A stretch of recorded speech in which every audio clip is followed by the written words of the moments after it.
For Eric J on Sports, I'm Eric J, and this is what I think. If you followed me and watched a lot of these videos and visited my channel frequently, then you know that one of my more visited topics is the Las Vegas Raiders. And it's because the Las Vegas Raiders make it easy to have things to talk about. Simply because they're constantly doing things that are beyond description and beyond belief.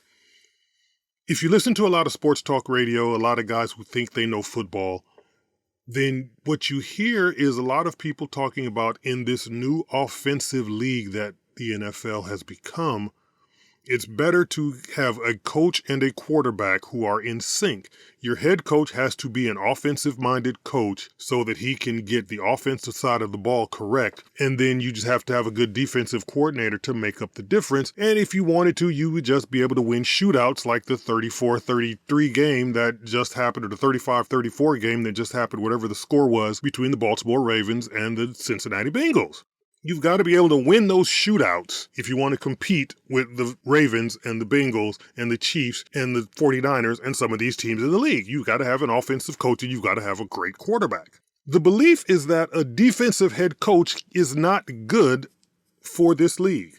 The belief is that even if you have a great offensive coordinator and a great play caller and a great quarterbacks coach, having a defensive head coach will not stand you in good stead in this league.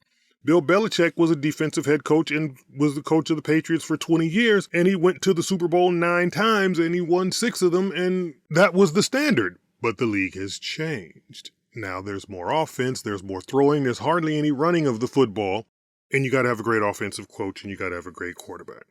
And what does this mean for the Raiders? The Raiders just signed a defensive coach. Antonio Pierce is a defensive-minded coach. And the thought is that with a defensive-minded coach, you've got to have great offensive play callers and you've got to have a great quarterback to even be competitive. You can be competitive with a defensive coach. The Pittsburgh Steelers have been doing it with Mike Tomlin for years. But if you have a defensive coach, everything else has to be perfect. Because whatever side of the ball the head coach is known for, that side of the ball has to be top shelf. And then the coordinators and the assistant coaches take care of the rest. Now, Antonio Pierce is a defensive coach. And the Raiders did not sign a top-shelf quarterback in the offseason. They didn't have a shot at Joe Burrow. They didn't have a shot at Patrick Mahomes. They didn't have a shot at Lamar Jackson. They didn't have a shot at Josh Allen. Whatever. They did have a shot at Kirk Cousins. They did have a shot at Baker Mayfield. And they did have a shot at Justin Fields and Russell Wilson and some of these other guys. They didn't get any of those. They settled on Gardner Minshew. But since Antonio Pierce is a defensive head coach, the Raiders currently halfway through the season are 29th in points allowed. They're 13th in yards allowed. They're worst in the league in takeaways, but they fired their offensive coaches.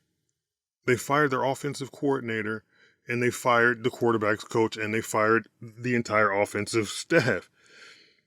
And I understand it because the record is 2-9 and they can always score on their initial drive, which are the scripted plays that the coaches give to the quarterback during practice. But once they have to go off script, they have trouble scoring points. So I understand not wanting to keep your offensive play callers when your quarterback's not very good because you don't want to get rid of the quarterback because that's admitting you made a mistake. But they're worst in the league with lost fumbles, and they have the third most interceptions. They're 29th in yards per game on offense, and they're last in the league in rushing yards. Keep in mind that Josh Jacobs, the former Raider running back who now plays for the Green Bay Packers, is the third leading rusher in the NFL. But the Raiders couldn't figure out a way to keep him. So the Raiders are last in the league in rushing yards, and their former running back is the third leading rusher in the league. So, yeah, I get it. You're not very good on offense, so you wanted to fire your offensive coordinator. But you have a defensive head coach, and the defense is 29th in the league in points allowed, and last in the league in takeaways. So you want to fire your offensive coordinator. I get it. But the defense, under the defensive head coach, Antonio Pierce, 29th in the league in points allowed. But the numbers that affect the Raiders, they're worst in the league in giveaways. They have the most lost fumbles and the third most interceptions, and they cannot score after the first set of plays after the first drive. That's not your coach's fault. That's because you have a bad quarterback. And you have a bad quarterback because you didn't go out and try to get a good quarterback. You replaced Derek Carr with Jimmy Garoppolo and Brian Hoyer, and then you replaced those guys with Gardner Minshew. You don't have a quality quarterback. So if you don't have a quality quarterback, and you didn't give Max Crosby any help on defense, and you didn't sign any cover guys, and you didn't sign any linebackers, and then you let Devontae Adams get away, and you let Josh Jacobs get away, and you didn't bring back Hunter Renfrow, then whose fault is this? Is it the defensive coach's fault? Is it the offensive coordinator's fault? Or is it the owner and the general manager's fault? That's what I want to know. And I know this is called What I Think, but I have questions too.